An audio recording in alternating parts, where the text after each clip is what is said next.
Marilyn, 1932, Dallas, Texas. What do you remember when you were a little girl? Well,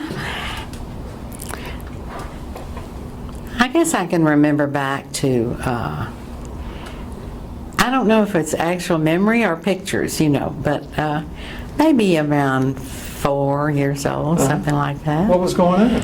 Well, we lived in the Oaklawn area.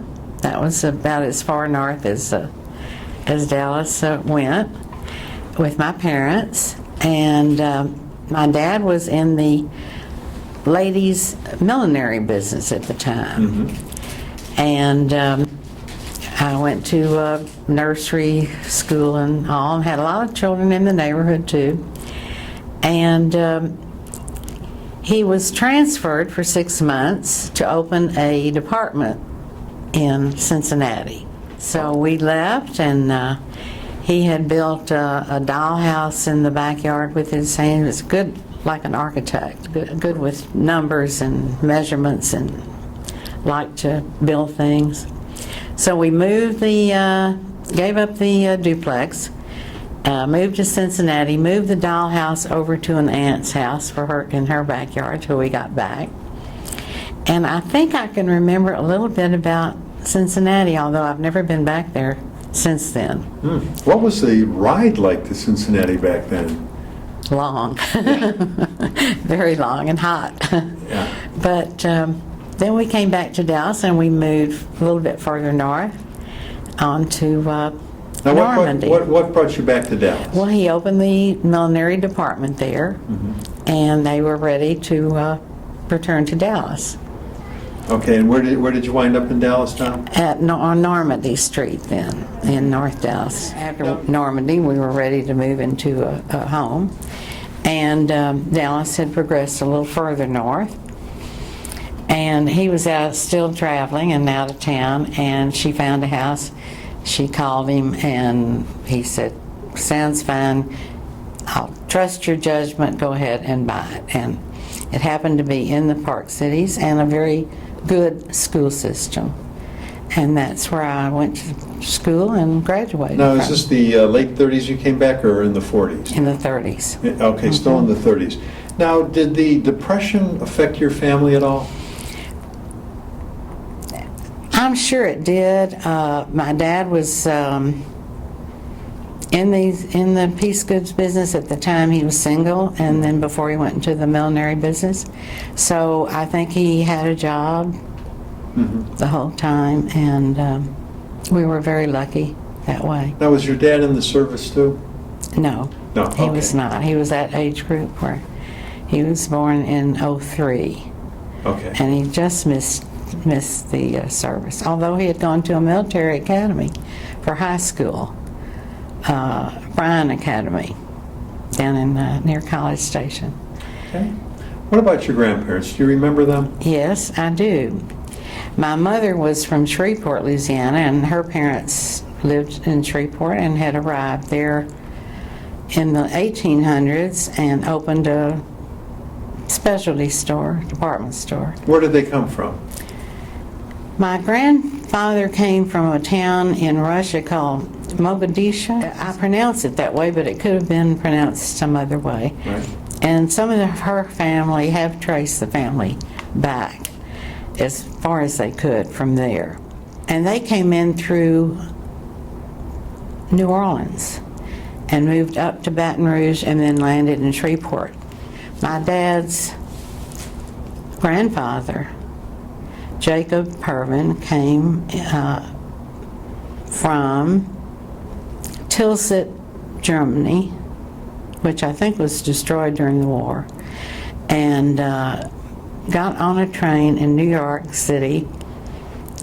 He probably couldn't speak English, but he got on the train. He had no idea where he was going, and he got off the train when it ended in Farmersville, Texas, which is up near McKinney.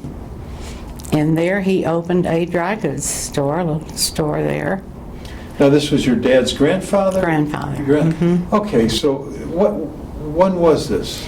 He arrived in the 1870s to Farmersville, Texas. So he came from Germany, went through Ellis Island, I would imagine, got on a train and just rode the train till it ended?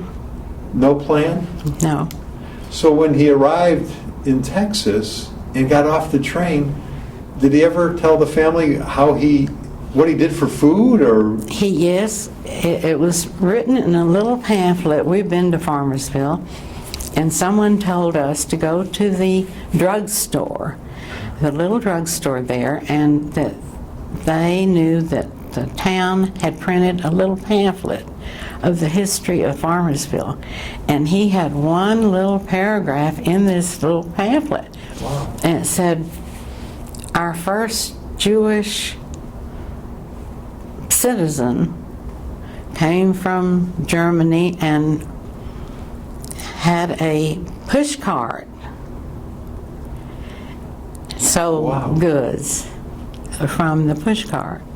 Did he ever tell the family how he was able to start that business? Probably couldn't speak English. That I know of, I don't know, but he did very well there, and the building is still standing, and for many years they left the name, it was called Pervin Brown. It was his name and his brother-in-law's name. Now, do you remember your dad's father, your grandfather? No, that's an interesting story. My grandmother was born in Right. Germany and came over later with her father, Jacob Pervin, to Farmersville and met a man from Waco who had originally been from Germany also. And they got married in March of 1903. And she was 20 years old and he was 40. And that marriage did not last. And we actually have their divorce decree. Wow. Which is so unusual in those days. Sure. So he left, my grandmother became pregnant, and he left and never met his son, and we lost track of him. I have read letters that he wrote to her from Germany. He went back to Germany. And in Waco, his business was a display cabinet business for stores. He sold display cabinets for stores. Grandmother had been a piano voice teacher. She taught many Dallas people here. Tell us about school life for you. You remember where you went to school? Yes, I do, very well. I was within walking distance of our elementary school. Which was? Bradfield Okay. Elementary on Mockingbird Lane here in Dallas. I went all through the Highland Park school system. Now, when you were a kid in high school, what was the music you listened to? Oh, Jitterbug and, big band. Yeah. Great. Who were some of your favorite big bands? Oh, gosh, Tommy Dorsey and Artie Shaw, and I graduated in 1949 from Highland Park High School. When I went to SMU, I went to Texas and graduated from SMU. Did my practice teaching at the same school I had taught, I attended, Wow. Bradfield, and was very fortunate to get a job in a private school that had just opened here in Dallas. Which was? Lamplighter School. And it's still here today. What year was that? Do you remember? They opened, I was their first teacher. It was opened by two women, Ms. Murray and Ms. Swain, and they opened in the fall of '53, but they didn't have another teacher. And you were the first teacher And they hired? I was hired in January of '54. What was that like? Fabulous. I felt very lucky. The school was actually in the country in those days. It was north. It was on Churchill Way, which is part of North Dallas now, but I went on the country road out there, and it was the first Montessori school in Dallas. Wow. It was How many really kids interesting. did you have in your class? Well, she only had first grade and nursery and kindergarten. So Ms. Murray taught first grade. Ms. Swain did the business part of the school. And so I had about probably 20 in both classes. Now, when did you meet your husband? We met just naturally in Dallas through our teenage years. Our families knew each other, but we had similar friends. We had never gone to the same school, but we had similar friends throughout the city. So did you always know in the back of your mind you were going to wind up with this guy? No? No, we didn't date till after he got back from the service. I think it's because we went to different schools, different Sunday schools, and we really didn't have an opportunity to, really be together. Right. Our families were all card players, and they would get together with their friends, and the teenagers knew each other. So you knew him a long time before you Yes. started dating? Yes. Who finally made that decision we're going to date? His father. Oh, his father made the decision you were going to date. Okay, that's something I'm going to have to tell my daughters. That's right. Listen to me. Listen to me, your father. That's right. great. So what did you think of that idea? Oh, we had a good time. We had a very good time. We dated a long time, but we have similar friends and memories and go way back, and it's been great. And then when did you guys finally get married? We married on August 16th, 1961. Okay. What was your happiest time in your life? Well, I think being with him. Now, you got married in 61, and we had the tragedy of President Kennedy Yes. a couple of years later here in Yes. Dallas. How did that affect you? Oh, it was terrible. It took a long time to get over that, and we were just glued to the TV, which probably wasn't the best thing to do. It just, no one could leave their television. It was... Now, speaking of television, that came along when you weren't very old.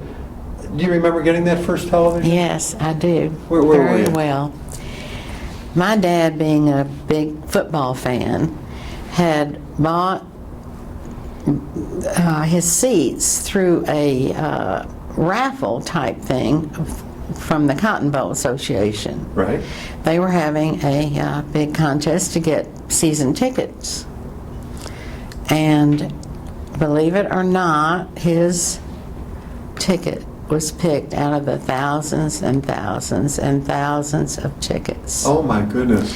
And he received the first ticket, and that gave us 2 seats on the 50-yard line at the football games. Wow. So he continued doing raffles and things like that.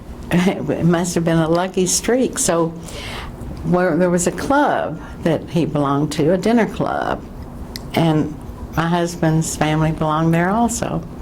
And they had a raffle one time, and his name was picked, and he won the very first little television set. We still have it. Oh, It's wow. not working, but it was in a case in a nice big wooden... What year was this? It must have been around 49, Wow. because when I would come home, and it was a little 9-inch, Right. but fabulous. I mean, just fabulous. Do you remember the shows you watched on that TV? Milton Berle and Play of Plays or something like that, But I was at college, and I would just really try and, be able to watch it when I came home. But he watched it every night. Had certain. Now, what college did you go to? I entered the University of Texas, and I was really happy to stay in Texas. He had gone there, my dad had gone there, and I felt like once you make some good friends, it's easier to keep them if you're in state, and I really was able to do that. and still keep up with people today. Tell me about your mom.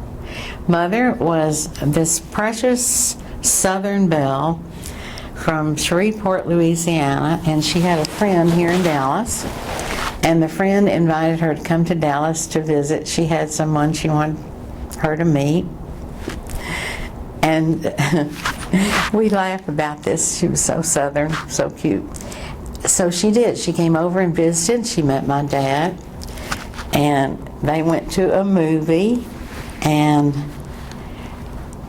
I think when they got out of the movie and went to get something to eat or something, she said, "Come over here, little boy." She said, "Come sit by me." Anyway, they fell in love and got married, and she moved to Dallas. The Jewish community, how do you think it's changed over the years since you were Grown. there? Just grown. It's grown so much. Yeah. Yeah. In your lifetime, you've lived through so many momentous occasions, and we touched on President Kennedy assassination. Yes. Of course, you know, the major wars, the moon landing in '69, the tragedy of 9/11. Is there something that really affected you that you took notice of? I think all of them.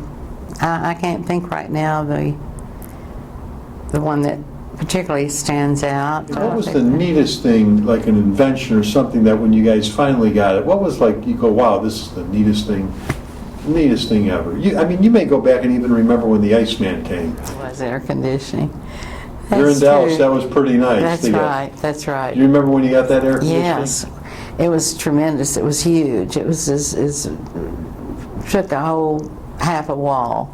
It was a great big metal piece of equipment, and we kept it in the smallest room in the house, and we could take our dinners in this room, all the way from the kitchen, just so we could have cool meals in that room. And That's a happy memory. and it was because the screens in our house never protected me from the mosquitoes, it seemed like. Right. And it was hot. Right. It was hot.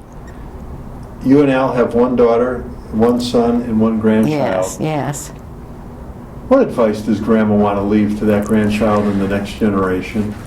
Who knows what she's going to see and meet and experience? I mean, I don't even think we can even realize what life will be like for her. I just hope she is happy and content and manages well, and I think she will. You did a great job. Thank you. Really good. Thanks Thank for you. doing this. Thank you for having us.